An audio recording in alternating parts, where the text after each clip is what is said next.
training throughout the years. We empower to heal the world.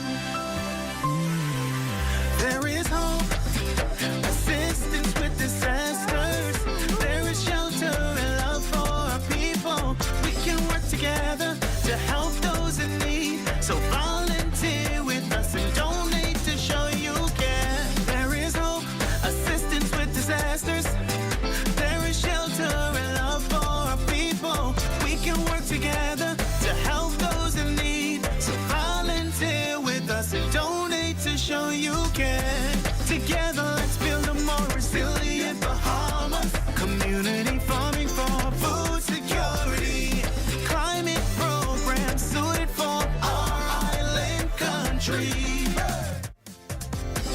Together, let's build a more resilient Bahamas. This message brought to you by the Bahamas Red Cross Society in conjunction with the Broadcasting Corporation of the Bahamas. Strong family bonds provide a crucial support system, often filling the gaps that might otherwise lead to reliance on social assistance. If we get the family structure support system right, you won't see adult children willingly putting their parents in senior citizens' homes. You won't see anyone putting children up for adoption. We should be the safety net for when the family begins to have some challenges. Addressing the root causes of dependency is essential, as our goal is to shift the focus from merely providing aid to fostering self-reliance.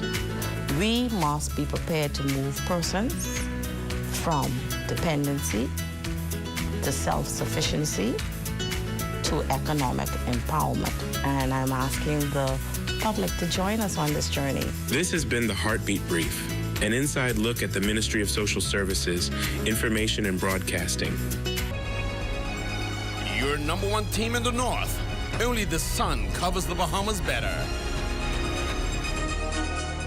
And that concludes the Bahamas Tonight, the Northern Edition. I'm Delonda Thompson-Everest. And I'm Jay Philippe. The Bahamas Tonight continues.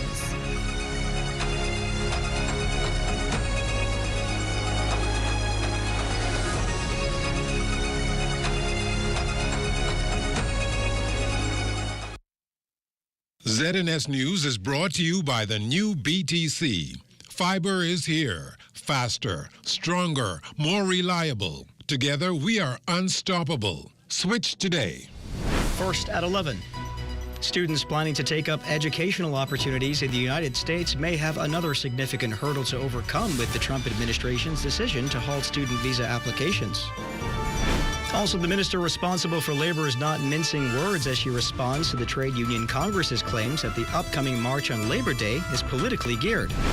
And the second annual Bahamas Business and Investments Forum is just days away. We hear from our ambassador to the U.S., who is excited about the prospects for the Bahamas.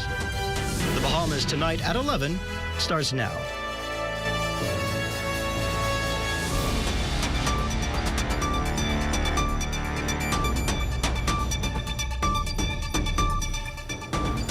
Good evening, everyone. I'm Royson Jones, and this is the Bahamas Tonight at 11. Welcome to the broadcast. Another potential blow to Bahamian students planning to study over in the United States. The Trump administration has halted the scheduling of new student visa appointments. This as the U.S. State Department prepares to expand its social media vetting of foreign students, all part and parcel of the U.S. government ramping up its deportation efforts. Trump's latest decision comes on the heels of revoking Harvard's ability to enroll international students. According to Reuters, Harvard enrolls nearly 6,800 international students. U.S. State Department spokeswoman Tammy Bruce addressed the issue during the daily State Department press briefing in Washington, D.C. earlier today. We take very seriously the process of vetting who it is that comes into the country. And we're going to continue to do that. We're going to continue to vet, and we continue to have an interest. Again, whether they be student or if you're a tourist who needs a visa or whoever you are, we're going to be looking at you. I think why that would, it seems to be such a controversial thing that's going on, but it shouldn't be. And every nation should take seriously, and does, who's coming in. So if you're going to be applying for a visa, follow the normal process, the normal steps, expect to be looked at, and we go on from there. In other news tonight, where the government is headed and how it proposes to get there over the next 12 months will be laid bare in the House of Assembly Wednesday morning when the Prime Minister and Minister of Finance delivers the 2025-2026 fiscal roadmap under the theme Expanding Opportunities Island by Island. While we'll have to wait and see the specifics of the budget, we are told it will highlight targeted investments in infrastructure, education, healthcare, digital innovation, and economic empowerment with a focus on job creation, small business support, and community resilience. And this programming note, join the ZNS television network starting at 9 a.m. tomorrow for a 2025-2026 budget pre-show with host Ianthea Ferguson. Chief Executive Officer of the Bahamas Chamber of Commerce and Employers Confederation, Dr. Leo Roll, is hoping for less taxation in the upcoming budget as the country continues on its trajectory of economic development. Commerce is the business support engine of the country, and so everything that we do, our mandate is to support and enrich the business community. And so we're hoping for a budget that is, one, inclusive, but also cognizant of the challenges that businesses have. And while we note that the Prime Minister mentioned no additional taxes, we also want to ensure that there aren't additional or exorbitant fees or the increase of fees that still have a process of unduly burdening the business community. Meantime, President of the Abaco Chamber of Commerce, Chantal Sands, believes that 5 years after Dorian, infrastructural upgrades are still critical to Abaco's economic growth. Certainly like to see more public-private partnerships coming to the island in the space of healthcare. We know we have a nice-sized facility on the island in Marsh Harbor, but we still have too many airlifts of persons being injured coming to Nassau because we don't have sufficient doctors, nurses, resources in the hospital. And so the idea of having a private facility partner with government to improve the hospital and the healthcare on the island would be good. We're also hoping to have investors who would come to the island and support in developing housing.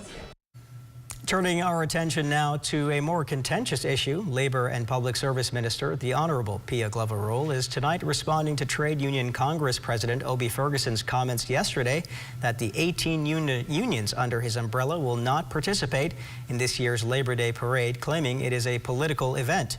Mr. Ferguson also citing the government's failure to live up to its commitment in a 2021 Memorandum of Understanding. However, the Labor Minister says the TUC's withdrawal is disappointing, misleading, and not reflective of the truth. She insisted the government has prioritized labor issues, pointing to the signing of over 55 industrial agreements, salary increases, and improved benefits for hundreds of thousands of government workers, while increasing minimum wage and rolling out the first service-wide public servants promotional exercise. So when the leadership of the TUC suggests that this administration is failing workers, I must ask, where was this level of outrage when significantly less was being done in years prior? The truth is, the majority of what the TUC is demanding is already happening, and they know it. They know it because they've been present in the room. They've helped shape the labor legislative reform that's being finalized right now. In fact, the entire reform process, which was launched in July 2024, is built on their own recommendations. They sat at the table, they gave input, they attended our symposium just last week and said they were pleased with the draft. So what has changed between today and last week? The Labor Minister adding that they've been working through the Memorandum of Understanding line by line, and while some of the requests have been expedited, there are practical issues hindering the fulfillment of some of the changes the TUC is pushing for. Furthermore, she noted that the last 5 agreements signed this year have all been TUC affiliate related. You don't have to agree with us, but if you intend to walk away from the National Parade, from a day that belongs to workers, not parties, then have the decency to come to the negotiating table in good faith and make a decision based on the facts. The Davis administration has kept the door open as a matter of policy. Ultimately, regardless of our views, we must all come together in the name of progress if we truly support the advancement of labor in our nation. The Labor Minister is certainly not alone in denouncing the TUC's plans to boycott the Labor Day parade. Sharing this sentiment is the governing Progressive Liberal Party, which believes the decision is not in the best interest of workers. Making its own case, the PLP added in a statement that from the inception of Labor Day and the labor movement, it has stood with labor. Further, the PLP says that the TUC President O.B. Ferguson has personally benefited from the MOU he argues has not been fulfilled, as he was named a King's Counsel because of it. Anticipation building within the business community as Royal Caribbean makes good strides on its 17-acre project on Paradise Island, set for completion later this year. The Chamber, along with Royal Caribbean officials this morning, hosted a power brunch on board the Symphony of the Seas while in port, sharing details on the development and investment opportunities for Bahamians. Lloyd Allen was there. The $165 million RCI Royal Beach Club is set for completion later this year. Philip Simon, head of the project, said all is set and is hopeful that more partners are brought on board to make the project a full impact for the Bahamas. We believe we're about 50% there. We have obviously the other half of the year to go for an opening in December of 2025. Funding, according to Simon, is expected to be sourced through a number of means, including an initial public offering, which the company hopes to launch by the end of Q3. The shareholders agreement is currently being finalized between ourselves and government. We hope to have that completed soon. Obviously, that is necessary to move forward in the process. Human Resources Director for Royal Caribbean Beach Club, Simone Bowe, says much of the staff for the facility will be sourced, essentially creating a hybrid environment for staffers and partners. This is a very progressive approach. As you would see, there are a lot of research coming out, even with regard to changing dynamics in the workforce. I think since COVID, a lot of people are more interested in entrepreneurship.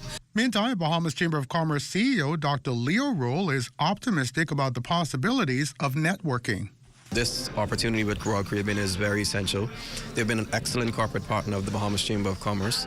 We found that while we take persons out of the country and they are allowed to socialize with each other, there are probably twice as many deals for local businesses through those opportunities. Around 43% of cruise passengers globally are destined for the Bahamas. And according to Director General for Tourism Latia Duncombe, this partnership with RCI and the Bahamas spells good news. Here's why.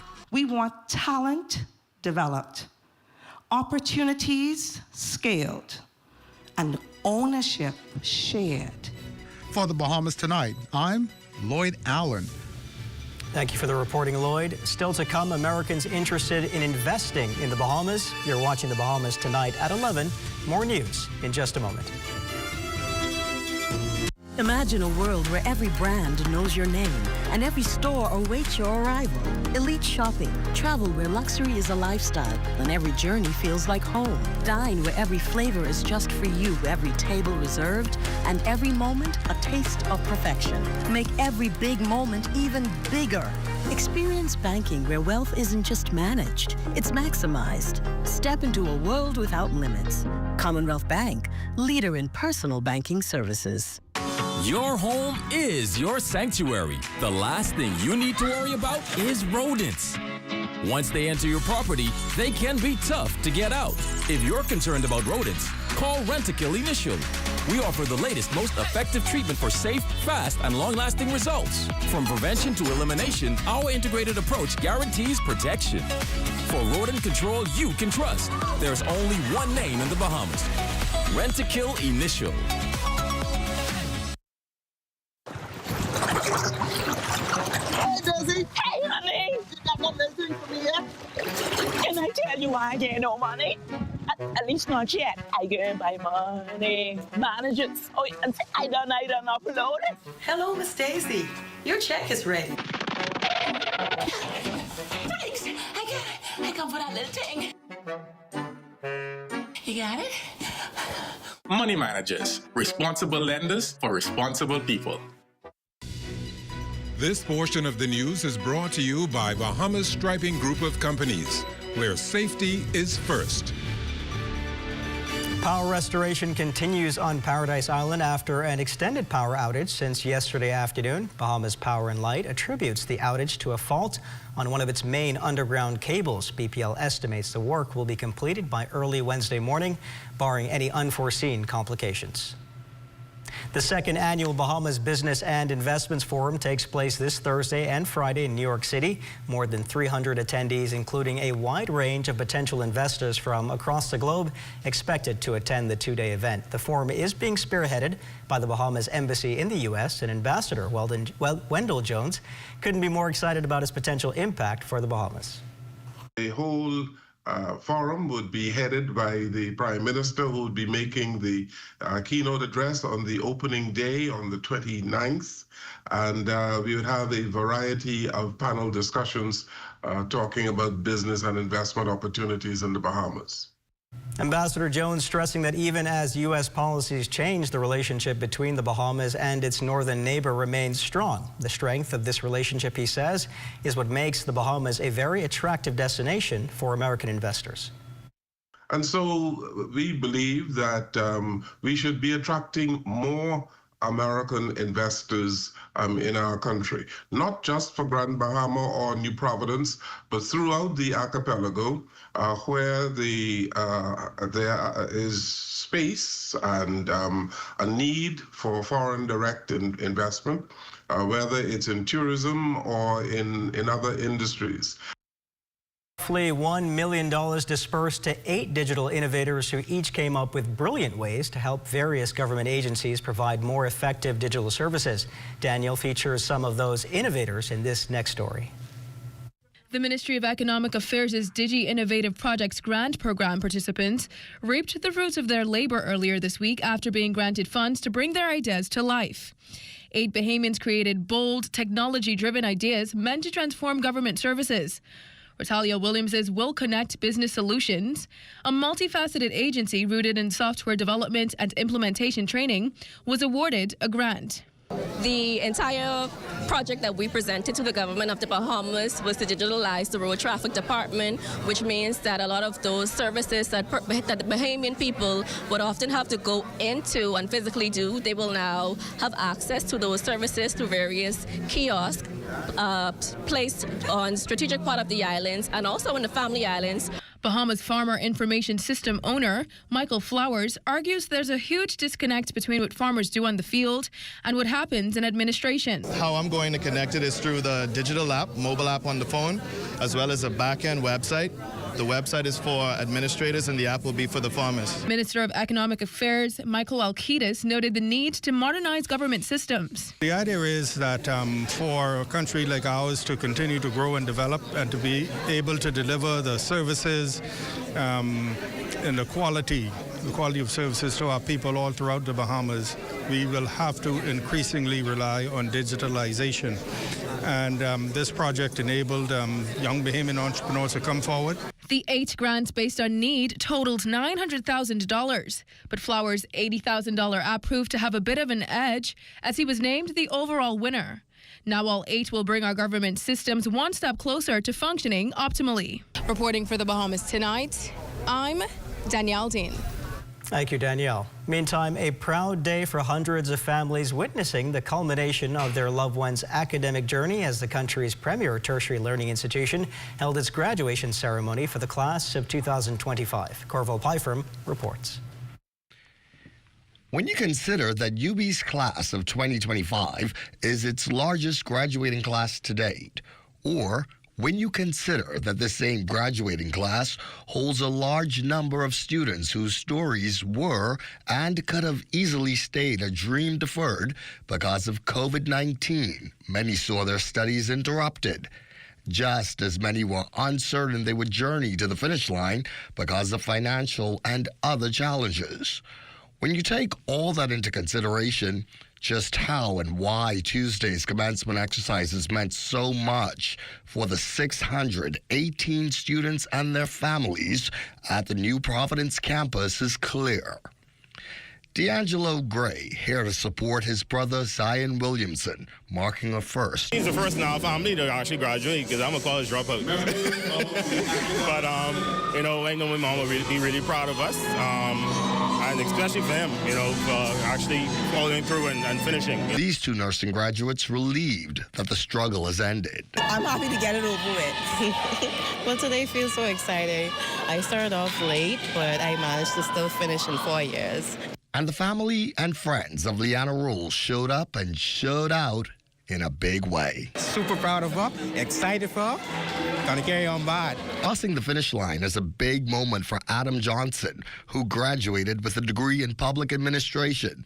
His has been a long, winding road, but one he insists he needed to complete for his children. I'll be honest, I was on and off for a little bit over 8 years, but you know, having kids really kind of changed my mindset, and so I just wanted to be able to have a better opportunity to provide for them and be a provider for my family. Adam sums it up best for what's next for the class of 2025. Well, the sky's the limit. You know, God is good, and I just let him direct my steps, you know. For the Bahamas Tonight, I'm Corvell Pyfrom. Thanks, Corvell, and congratulations to the class of 2025. Amajal Knowles has a look at what's coming up in sports tonight. Take it away, Amajal. And don't blink, organizers unveiling a new event. Details of that story and more coming up in sports. The internet isn't just for surfing. There's a sea of shoppers buying online, and you can connect with them on Tingsy. Tingsy is the SBDC's online storefront built for Bahamians. Take your business to the next level by selling to customers online, both at home and around the world. People want Bahamian things, and if you got things to sell, sell on Tingsy. Find out how you can connect with a sea of buyers by visiting tingsybahamas.com. We're here at the Nassau Village Community Center project, where over the past 17 months, we've hired over 20 Bahamian subcontractors to bring this beautiful project to fruition.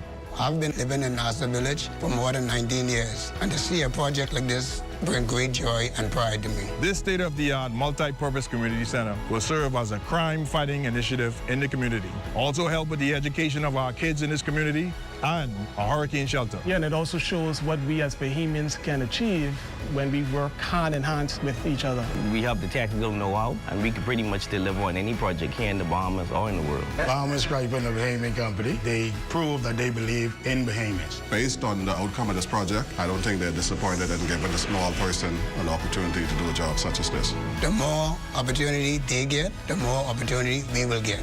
If you look around and see the work done so far, it just shows what we as Bahamians can do.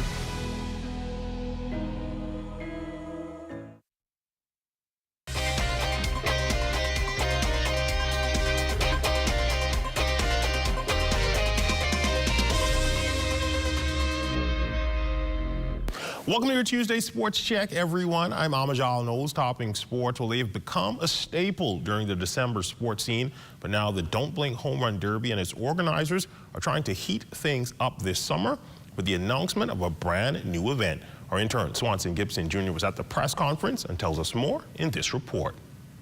Coming to the shores of Nassau is the first installment of the Queens of Paradise softball series. On June 19th through the 21st, the Atlanta Smoke and Orlando Monarchs of the Women's Professional Fast Pitch League will slug it out at the Andre Rogers National Baseball Stadium. Don't Blink Sports Entertainment, known for their annual Winter Home Run Derby, are keeping their supporters intrigued and excited for the summer. Co-founders Lucius Fox and Todd Isaacs Jr. discussed the inspiration to curate this event. The Bahamas was a powerhouse for softball, top 5 in the world in both men and women. But that was 40 plus years ago, a really long time. You know, I've never seen it personally with my eyes. But what does that tell me? That tells me that we have the talent here. You know, with our young ladies here, I feel like, you know, with this Queens of Paradise event, that would spark something within them, you know, that could, you know, get us back to those top ranks in the world.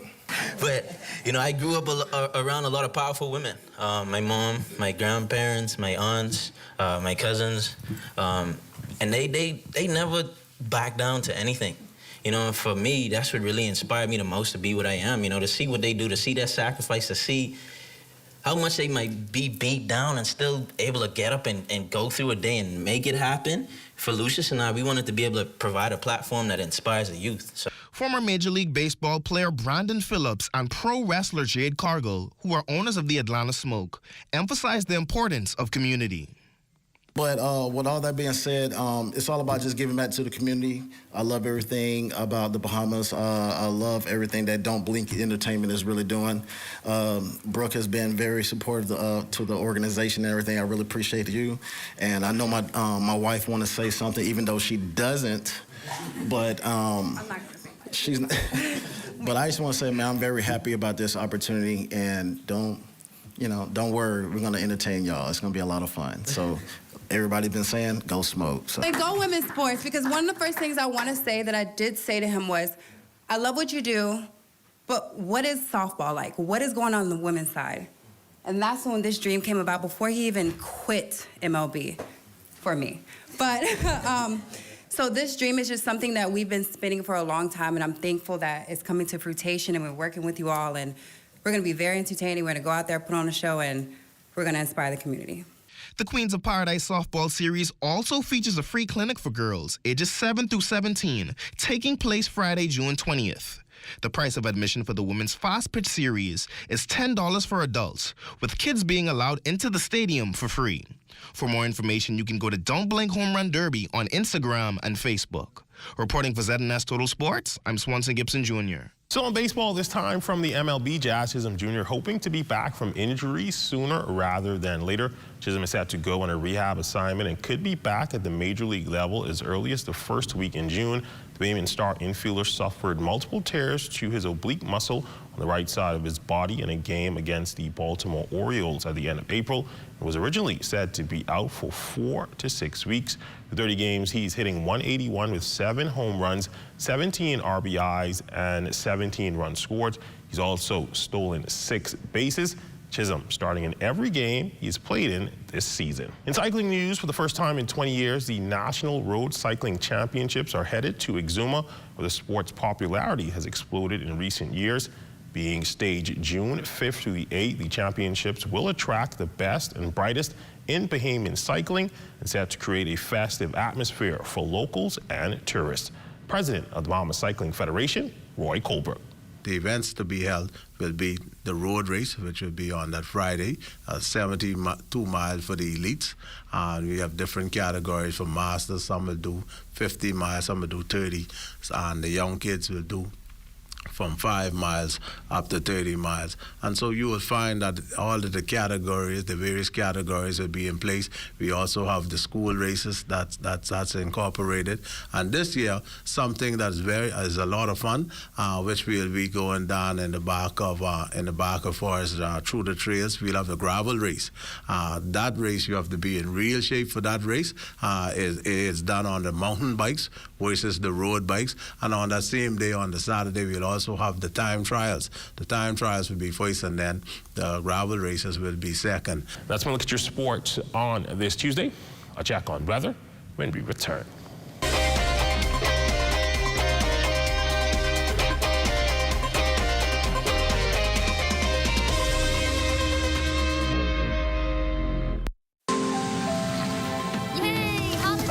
How do ideas become plans? Plans become memories. So you like my new And dreams become your life. This is retirement. Do you remember when hope became a house? When that house became a home? Your ideas are everything, and we're here to help make them happen. Your idea of yes, I can happens here. For us at the Myers Group of restaurants, we found that we have a pretty large portion of our employment pool that had difficulty getting bank accounts. The issue we had previously was just getting cash, getting funds on the island. And with only one working ATM, the idea of the sand dollar just in being digital, and everybody has a smartphone nowadays, it actually worked into our favor. The sand dollar was like a godsend because it's It allowed us to add it to our payroll system, which means we're able to send their money to the Sand Dollar wallet. It's still a bank transfer because you get an account number. So from the employer side of things, all I have to do is send your funds just as usual. It opens up our pool for us to be able to hire some of the people that we couldn't hire before because they were unable to open bank accounts. This has been a really good solution. It's time now for a weather check with Chief Meteorologist Basil Dean. Good evening, Basil. Good evening, Royston. We have on our live weather radar some showers and thunderstorms just to the north of central Grand Bahama. The area has shrunk a little bit since earlier this afternoon, but it continues to drift towards the west. And over the remainder of the islands, high pressure remains in control of our water, so we have dry conditions right into Matthew, Chantinagua, also the Turks and Caicos Islands under very dry conditions. And temperatures around the Family Islands this evening, rather homogeneous temperatures in the extreme north. We have 85 in Marshall, Abaco, Green Toll Key, and also in Freeport, Grand Bahama. Another 85 in the Berry Islands, Alistown, Bimini, 1 degree down at 84 degrees, 87 in Fresh Creek, Central Andros. Kemp's Bay, South Andros, Black Point, Exuma at 89, 88 over in Otterstown, Cadalla, Roxanne, Eleuthera at 86. Picking up some more 88s in San Salvador and Rumkey, also Georgetown, Exuma at 88 degrees, Ragged Island, Clarence, Long Island, and Crooked Island 87, 88 over in Betsy Bay, McGorn, and Acklands, Matthew, Chantinagua at 83, and the Turks and Caicos Islands at 86 degrees. And your forecast tonight, we're going in for clear and partly conditions again tonight, remaining a bit warm with a low temperature getting down to 78 degrees, and tomorrow partly to mostly sunny, very beautiful conditions as your high temperature will climb up to about 89 degrees, and with the relative humidity, it will feel more like about 95 degrees tomorrow. Standard weather forecast keeping you in the upper 80s, occasionally in the 90s on Friday. And then come Saturday, we'll see some showers work their way into our forecast, particularly in the afternoon hours. And those showers will stick around through Sunday, becoming more scattered to numerous as we head into Monday and Tuesday of next week. Some of those showers could be heavy at times, leading to localized flooding early next week. Preston? Thank you as always, Basil. Well, that's going to do it for the Bahamas Tonight at 11. Thank you for continuing to make ZNS your first choice for news and information. Only the sun covers the Bahamas better than ZNS. Thank you for watching. Good night.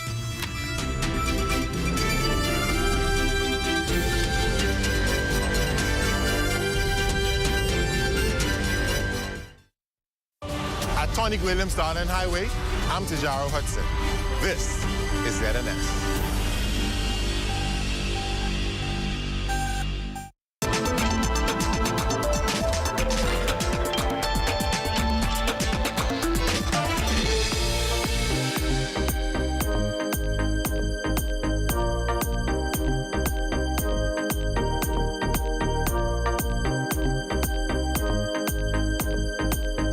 Everyone, I'm Tamara Williams, and welcome to the latest edition of Caribbean Passport TV.